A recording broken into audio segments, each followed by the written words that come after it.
Welcome, Pokemon trainers, to the Victory Road World Cup pre-show of the finals. I am Shonaliken. I am joined one more time by Konar Johnston. Konar, it's been 10 weeks since we started this competition, and we are at the finals now. We will be we will be watching the matches tomorrow, and today we're having a little bit of a pre-show, but today, how are you feeling? I'm feeling quite good. Like I said, it's been 10 weeks of a long time building up to this. It's going to be nice to see how it does come and wrap up. And of course, we'll have a bit of fun beforehand with a bit of a pre-show to make sure that we're leading in correctly. But of course, it's just been a masterclass of a run, and two teams to top it out as well in Argentina and UK. Just amazing to see them there. But condolences to everyone else who's gone for that entire run, because this has been, I think, the best World Cup we've had. We've had the most teams, we've had the most time to play around, we've had a bit of a change to the format this year as well, so it was a bit of a difference there to who made it through, so it had a bit more of a cutting edge to it, and now we're at the cutting edge of the cutting edge, so hopefully this is a good one. Yeah, really great to see that the Pokemon VGC community is still growing. We've had, more teams this year, as you mentioned before, more players, casters, everything, and even after, we just keep growing every single year, and to have two different finalists this year than last year as well is, really exciting to see. And the format, as you mentioned, has changed as well over the entire season, and we did now in the end see some Regulation E matches as well, and I believe these are going to be now our final matches for this regulation before we move on to the Reg F season. But yeah, it's really we are going to take a look at the different teams that have been used, not only throughout the season, but also in the finals. So I guess, what are some Pokemon that you think have had the highest usage stats this World Cup? Oh, well, I'm going to have to go to the basic ones. I have to go my bread and butter. You got Fluttermane, Iron Hands, and all that lot that you see everywhere. Urshifu creeping up in these past few formats to kind of show us that it's not gone, even though that Dynamax format is gone. Rillaboom probably going to be up there as well. So there's going to be all those Pokemon that I really, really expect to see there. And I was trying to make a hot take, but it just feels that players in this position throughout the entire tournament have played what they know they want to play. They're playing what's best. So there's not really been that many unorthodox Pokemon that really slipped into that top usage stats. So I'm going to stick with those five I said there. The bread and butter, your common cores you see across the meta right now. Yeah, I think that makes a lot of sense. It's there's always been those 5, 6, 7 Pokemon that have had high usage stats, but I feel like we now, if you compare it to something like all the way back in 2015, 2016, there was there were typically 9 Pokemon that we would see in total, and in some combination there. But here we have just so many Pokemon filling so many similar roles. Like if you want a strong, fast physical attacker, you can have you can have Rillaboom with Grassy Glide as a priority attacker. You can have Ogerpon. You can there's the tanky Pokemon in Iron Hands, and I guess Rillaboom also fills that slot, and we did see a lot of Fluttermane, but there have also been other special attackers as well. There is that Goldengo, which we have seen quite a bit in World Cup as well, actually. So, especially if you're a new player and you're just getting into the game and deciding to build your own team, and you want to go for a typical Fire, Water, Grass plus Dragon plus Fairy core, there's a lot of different teams you can build with that combination. Yeah, it's all those combinations you can go for. It means that you can find yourself going through all those different steps. But of course, that is not all we are here for the finals, because talking about stats from from the players brought in terms of the Pokemon, we have got a few stats of the overall flows. As we've already said, we've got those 10 weeks of play that we've had with over 60 teams, which has been an amazing turnout to have, with 724 players and managers representing across all of those teams. And of course, just down that list, everyone has had a part. Over 100 matches have gone through, over 1,000 individual matches over and then those numbers get bigger and bigger as we go down. And of course, one thing just for us behind the desk here, we had 4 more casters than we did last year taking the reins for these broadcasts, which is a nice boost to see as well, because it shows that Pokemon is really emphasizing itself as not only a player-based community but also a media-based community, and allowing everyone to have themselves shine and have themselves do a bit of everything here and there. Yeah, with whatever they love, they find a way to show it through some media. Yeah, 60 teams and like 724 players. Like, just take a moment to think about that. That's like pretty much more than we have at something like a regional, and 60 teams, each of them, working together really hard to, make it as far as they can. Over 1,000 matches played, everything being played online, of course, but that's just amazing to see, in my opinion. So many Pokemon used in all of those matches as well. Great to see we have that we had more casters this year as well. Of course, I believe the two of us, we have casted a lot of the matches during this World Cup, but yeah, we have seen some other very well-known casters here as well, which is always great. I got to work with a lot of people, and it's just been an amazing 10 weeks. It has been. It's been a really, really fun 10 weeks. It's been great to, as a player, I was a manager this year, but working with the players over in Team Ireland, and I helped them out. Of course, we had loads of new players coming for that, just specifically for the World Cup. And it was just nice to see that a movement that we'd gone through as a team, as well as just a whole tournament, where it was encouraging players who maybe weren't going to these events in person, but were seeing this online play and wanted to show themselves off. And as well for casters as well, where it's just been nice to meet new people, learn new combinations of casters, learn new combinations of what I can maybe learn from one other caster. And it's just been so nice just to use this as a 10-week learning curve, as well as a 10-week form of entertainment, a 10-week form of fun and overall Pokemon enjoyment.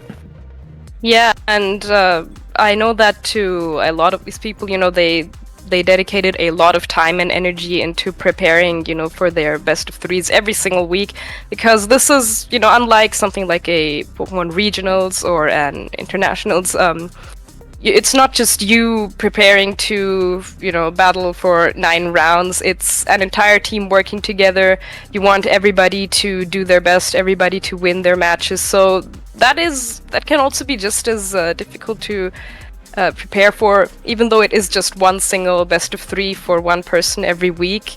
The whole working together, testing out teams, finding that team that works for this specific week takes a lot of time, takes a lot of effort, and having played for Team Austria, we practiced every single week, did a lot of team building. It takes a lot of effort, so I think everybody participating in this tournament can be very proud of themselves. Yeah, everybody should be very proud, especially in these sticky situations where it's you never know what's going to come, because you could be seeing something that's super common, or you could be seeing something that is built tailor-made for what you have been using throughout your entire history in VGC, or throughout that entire tournament run. I know, again, going back to my roots as helping out as manager as well, having to painstakingly dive through some players' history just to find out, they'd use Trick Room 5 out of 10 matches from a previous tournament, over them to bring a really fast, hyper-offensive team in the next one, which is always a bit of a culture shock. Of course, you can build yourself up to use something that works into a bit of everything and make sure that you're open to any ideas possible. But that, of course, does come back to the idea where it was the 13,000 plus different Pokemon Pokemon used altogether. So you got to think about 13,000 Pokemon all in one when preparing for just 6 Pokemon per player per week. So it's a lot of calculations, but that doesn't mean everything, because of course the players also are something you have to consider, because it's not only the Pokemon they bring, but the format they bring themselves to. We have a few stats on them showing how well players have done, especially this season, with some players being in that 7-6 plus win category since that qualifying round at the very, very start of our season. Yeah, and looking at these names here, I think it's interesting to point out that only 3 of the names on our screen here are actually part of the finals. So yeah, a lot of very strong players that unfortunately didn't make it all the way here, but still some great results. We have Ezekiel, of course, going 8-1, so having played 9 weeks, and 8-1, that's a fantastic result. This looks like this could be the scoreboard of like a Pokemon regional top cut. Of course, not everybody did play those full 9 matches, since a team can have up to 12 players, and you only have to only 7 to 8, depending on what stage we are in, need to play every week. But even if you just play 6 matches, still going 6-0. We have Benjamin Ruiz here, Andy Ulyanto, Xavier Sandoval. That's still really, really solid result. It is a really, really solid result, especially again going back to the idea of in these tournaments, you're not facing a constant flow with players. You're facing someone who is possibly tailor-made to face against you each week, and where you're having to fight against multiple different edges, like at regionals, your team is going to have something for everything. Whereas in these sorts of tournaments, you're playing into a player. You have to think of what that player is going to bring, rather than what hundreds of other people could bring. So it is a bit of a rough ride, breaking through every combination of Pokemon to get through all those players. But of course, when you get to that activity top, when you're getting that ball rolling, you're getting win after win after win, you can comfortably say you're doing yourself and your country proud. Of course, we also have some special mentions on our list, which are players who were instantly put into that top bracket because of their placement in last year's World Cup, which are only on their 4 rows of 8-1 record across the board as well, but that is still very, very good given the standard play they were put straight into when they entered this year's World Cup. Of course, again, some common names here: Joseph Ugarte and Aurelien Sula coming in for the USA and France respectively. Yeah, so even in the special mentions, some very well-known names that I'm pretty sure anyone who's been around VGC for a while will recognize them. And, even though they only played 4 matches, they all went 4-0. The game record being 8-1 just shows that they could have easily played more matches and done just as well as our, top 10 players here in our player stats. It's really, there's that... Probably our finalists will be glad that they don't need to face them in this tournament anymore. But yeah, some great names and a lot of them we have seen on stream as well. And of course, in the case of our finalists, we do have on screen here main yard. We have Julian Martinez, who is also their manager, and of course Ezekiel. We'll be watching, or we will get to see all of these matches played out tomorrow.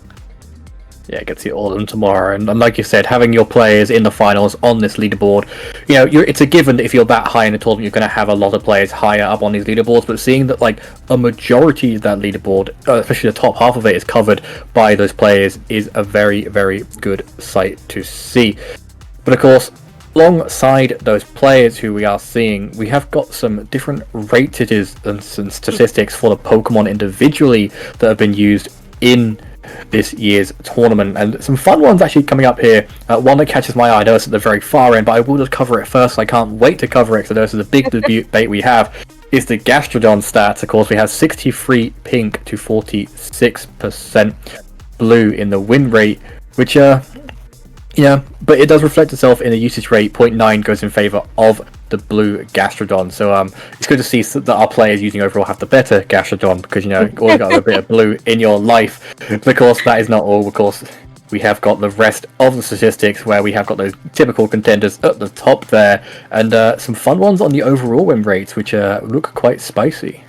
Yeah, I'm always of the opinion no Gastrodon is the best Gastrodon, so glad to see it's not in the top 10 here, but instead we will see, I'm actually happy to see Iron Hands overtake Fluttermane here in the usage stats. Of course, for a while Fluttermane was the most used Pokemon at pretty much any tournament, but did get outplaced here by the Iron Hands, which is, of course, it is one of the best Pokemon in this format. So if you're not using it on your team, probably or you need to have a good reason, or a Rillaboom instead. But the Landorus making a comeback here as well. You know, it's been around since 2000, I believe 2013, and it's not going away anytime soon whenever it is legal. And that new Pokemon, the Ogerpon, of course, just making its debut and in that top 5 usage stats. Not a surprise there. It is a very, very good Pokemon to have on your team as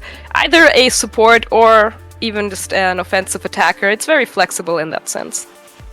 Yeah, it's very, very flexible, and we see that in the table as well, where you've got at number 4 is the Ogerpon Wellspring, at number 10 is the Ogerpon Half Flame, because they both do, you know, very similar things. Like Ogerpon being water type, it's really good in making that Fire, Water, Grass score. It covers 2 of those types already. It's super duper strong with Ivy Cudgel, and also when it terrestrializes, it gets that special defense boost, which means in front of all these really powerful special attackers, Heatran, Fluttermane, Tornadus, and anything else that may come in those positions, yeah, it's just so good. Whereas on the other side, Ogerpon Half Flame, it gets its attack boost when it terrestrializes. It's Fire type, which is also covering 2 of that Fire or Grass core. It's got really good coverage into a lot of these Pokemon. Also, you don't have to worry about having too much bulk on it. You can go purely offensive, because a lot of the top Pokemon aren't doing much to it. Like Fluttermane, it resists Fluttermane's main moves. If you look at Rillaboom, it's definitely taking hits on Rillaboom. And then there's flying types which could be annoying to it in its base form. You just terrestrialize away, you're purely Fire type. You're doing so well into it. And of course, next to Chien-Pao as well, if you do offer to go for that on more offensive teams, it's going to go even more powerful, which just shows, you know, why they're so close in those usage rates, because they're coming together because they're just so good. Yeah, I think one of the main reasons why the Ogerpon Wellspring has such a high usage is that Urshifu at 6th place, right below Heatran, which to me personally is also a little bit of a surprise, because I feel like everyone's playing Urshifu as, you know, also one of the best Pokemon in the format in combination with that Tornadus. So interesting to see Heatran here and having a higher usage than both of those Pokemon. Because with Heatran, personally, I feel like it is one of those Pokemon that can sometimes be a little bit underwhelming, but if it is in the right position, in the correct team, it can also be a very, very dangerous threat to anybody playing against it. But of course, you know, that Urshifu Tornadus has been one of the strongest combinations, just setting up that Tailwind and then firing off some powerful surging strikes with that Urshifu. And there's not really a lot you can do about that. You know, Tornadus, they tend to carry either that Covered Cloak or play Terra Ghost, so you can't really use Fake Out on it. The Urshifu, you cannot intimidate it because Surging Strike will always crit. You can't protect because Urshifu hits through protect, so yeah, not really a lot that can stop this combo. Yeah, not really lots to that combo, but if we go on to our win rate, there is one little Pokemon that often goes forgotten, which does stop them quite well in that Bramblegast, which, Bramblegast being a Ghost and Grass type, it takes both of the stabs from Urshifu Rapid Strike really well, and with its ability, meaning that if it's in Tailwind, it gets attack boost, or if it's hit by a Wind-based move, it gets the attack boost. Tornadus, and often even Landorus is also underneath on his win percentage, carrying moves that are basically reliant on having that wind effect to it, means that it's going to get a boost any time. It's going to have that immunity, and you can just sit in front of them in the late game and do really, really well, which is why it's so high in those win rates, because the most common team right now is that Tornadus plus Urshifu combo. Yeah, and I think, as you mentioned, because of that, Urshifu, the Bramblegast has seen some usage. I mean, of course, even aside from, you know, being able to hit Urshifu with a super effective attack, it's just a very, very powerful attacker. And as you mentioned, even though its defenses are paper thin, I do believe we did see a Bramblegast take a Surging Strike from an Urshifu on stream. So yeah, can still take that very powerful move, which of course is just another plus point for it. Pelipper, a Pokemon that haven't seen a lot, but also makes a lot of sense to play in combination with that Urshifu, then getting that Rain Dance to set up an even more powerful Surging Strike. Of course, you can play the Rain Dance on the Tornadus, but you know, just having it as an ability means that just another move slot free on a Tornadus instead. And also great to see the Landorus Incarnate form here, which I think is a Pokemon that is going to slowly pick up in popularity more and more, because, you know, that Sheer Force Life Orb set with Earth Power is just so much damage to anything that is not immune to ground types. Yeah, it just does so much damage to everything. But of course, the damage it does has only really come up recently, so if we have a look at our overall stats from this year, we'll see where things have started to pick up a little bit over time to why that Landorus is there. Of course, throughout the entire thing, you see Iron Hands and Fluttermane are at the top, but if we just look down and down the list, we see who was kind of more common, less common for the rest of it. And as you said earlier about that Golden Go, it wasn't really there for the first 2 stages of the tournament, but all of a sudden this final stage picked up and goes all the way up to 6th place after not even being on that leaderboard towards the end of the season. Yeah, the Goldango I feel like dropped in usage when that combination of Fluttermane Chiyu was very popular. But now that that's dropped in usage, we've seen Goldango usage go up again, which, again, it was a very powerful Pokemon in our first Regulation A, and great to see it make a comeback here. In also different forms, different sets, it's either that Nasty Plot setup, or just the choice specs, tail, or in combination with like a Tailwind from a Tornadus, to just start dishing out some huge damage. And another thing I want to point out here is the Amoonguss in the group stage at the very bottom. I believe that's the only Amoonguss we have on screen here, which is also interesting to see, as, Amoonguss has always been known to be like one of the best Pokemon in all of VGC. Yeah, it's a really tough one. I was surprised it dropped off. Like, I heard people at the start of the new format saying, oh, Amoonguss is going to drop off because there are so many better grass types right now. But I thought to myself, Amoonguss can spore things, it's got that poison typing, so it takes hits a bit better than Fluttermane. But seeing it drop that low is just quite sad, really. It's quite upsetting to see that a Pokemon that's been pivotal within VGC since it was brought to us back in, I believe, 2012, 2013, has gone this low. It is on the rise again with some of the new formats. It is taking pick up, I believe, in what is the Reg E plus DLC format, which we'll be seeing soon. It's picking up there, but of course that is in the near future. But talking about the future, we can go into the past as well quite far, as something that a lot of people are going to pick up on. Love it or hate it, you're going to see it here. Hisuian Arcanine in that 7th place slot, even though it's been so well in any other tournament across the season. I think it deserves a spot in that top placings, but I think it could have been nudged a bit higher given how well it is, and I think players were starting to realise it in the World Cup leading into these regionals that we've had in the past few months. Yeah, I feel like with Hisuian Arcanine, if you can find a spot on it, or a spot for it on your team, either as like a defensive supporter with, the Citrus Berry and the Will-O-Wisp, or just as a choice band full attacker in Tailwind, if you find a spot for it in your team, it's just going to be so valuable to have. Of course, it does have some like more inaccurate moves, but when it hits, then it does so much damage, and it's just so worth the risk sometimes, as 1 or 2 powerful KOs from that Pokemon can just win you games. Yeah, it can win you games. Of course, it has got that secret trick up the sleeve of where there's a rock slide, there is a way. And if it's a choice band rock slide, there's definitely a way coming along with it. And especially when the most powerful Pokemon right now, and now Fluttermane is very physically frail, you're doing too well into it.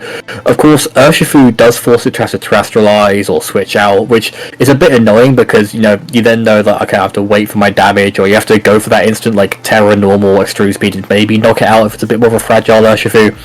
But, it's just that balance we're seeing in VGC. Like, I know a lot of people say this sort of format isn't very balanced, where it's just the same top Pokemon, but it's because those top Pokemon are being balanced right now, where, like, Urshifu balances out the Arcanine, and you got Fluttermane balances out Urshifu, and then Iron Hands balances out the Fluttermane. Everything has its role, and we can see that being reflected in our tables here, where every time we see those top Pokemon, the Pokemon that's trailing after the other one is only there because the Pokemon above it is something that is trying to counter, and it's slowly picking up and up and up until it is the dominant Pokemon. Yeah, and this is just why I love the current formats that we've had so much, is that, there's so many different combinations you can play this Pokemon in, and at the end of the day, it really just comes down to who pilots their team better. And of course, there's some matchups that are better, some matchups that are worse, but I feel like there's very few cases where some matches are just, downright absolutely unwinnable. As you mentioned, like, when there's a rock slide, there's a way, but you don't necessarily need that rock slide to find a way to win even some very bad matchups. Yeah, and sometimes those bad matchups are going to be the ones that can really tilt you along, but of course, something that can take you away from your tilt is if you do well with a Pokemon you enjoy, which our next slide will give us a little bit of an insight into when our players got a little bit happy-go-lucky with their team building, which is Pokemon that came to a match at least once across the entire tournament. And some of these, are really, really entertaining to look at. Camera up something that you don't see very often, like it's a Pokemon that it just feels like it's got its role filled by many other Pokemon. Ludicolo surprisingly has dropped, but then of course going below it, some Pokemon get even weirder, and surprisingly they have a victory to their name. Yeah, the Ludicolo is a Pokemon that, like, all the way back in 2014 we saw, the Polydor-Ludicolo combination quite a little bit. So really funny to see it here being played in one match. Also the Levani, I don't think I've ever seen that Pokemon used in VGC at all. But even more bizarre than that is, like, the Rowlet here, which... Probably a little bit of a joke pick here, but it won its match, so hey, maybe we gotta respect the Rowlet from now on. Also, it's almost a little bit weird to see Gengar be a Pokemon that's only used once across like over 1,000 matches, because Gengar used to be like one of the most popular Pokemon in VGC. It used to be a really great supporter when, especially when it still had that levitate ability. It was fast. It had access to moves like Icy Wind and Will-O-Wisp, and was just really such a threat. And now its usage has dropped all the way down to being used one time. It's a shame to see it fall off. Like you said, it was that powerhouse, but I think losing Levitate as well as losing its ability to go into that Mega Form really did draw back its potential. It really did draw it away from itself. And where one of the best Pokemon in the format right now is a faster and arguably stronger Ghost type Pokemon, it is going to take its place over the top there. And yeah, it's a shame to see it. I nearly lost to a Gengar once, I believe, back at Liverpool Regionals at the very, very start of the 2020 format, because I was wearing Dondozo, where it was a Pokemon would use Haze to get rid of Dondozo boosts. So it has its uses, and it can be hit everywhere. I believe it gets Trick Room, so it could be a rogue Trick Room Pokemon, so it's quite fast, so it can either do damage, or it can just set up Trick Room. It might still even have Destiny Bond, where it's quite frail, so you could force those mind games there. But yeah, it's one of those Pokemon that I think it just went from one of the best Pokemon in the game to a utility, just because other offensive options came to the front. But just below it, like you mentioned earlier, that Rowlet, I want to have a talk about that, because yeah, I really hope it did come to that battle. I want to say it got some sort of knockout, even if it's just like a 1 HP Focus Sash knockout. I will say in my mind, it counts. Yeah, it counts.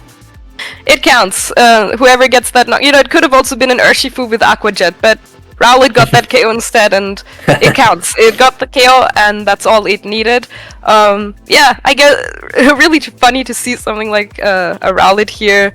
Personally, when I played like Pokemon Sun and Moon, I played through the games, I believe, like 2 or 3 times, and every time I just had to pick Rowlet. It was just cutest one of all the starters. But I also want to mention the Pawmod here, because Pawmod did have a very good regional finish like a few months ago. I believe it was Chopper Cross. I hope I'm not incorrect in that statement, that I believe he made 2nd place at a regional with it. So yeah, also Pokemon that had its uses a few months ago. Unfortunately, better Pokemon around during these times right now. But in that team was not just one Revival Blessing user, but actually 2 of them. Yeah, I did notice that. I also think maybe this could be a team where it's just, you loop your Revival Blessings to make sure things are going all okay and keeping your Pokemon healthy. So that could be very, very fun to see.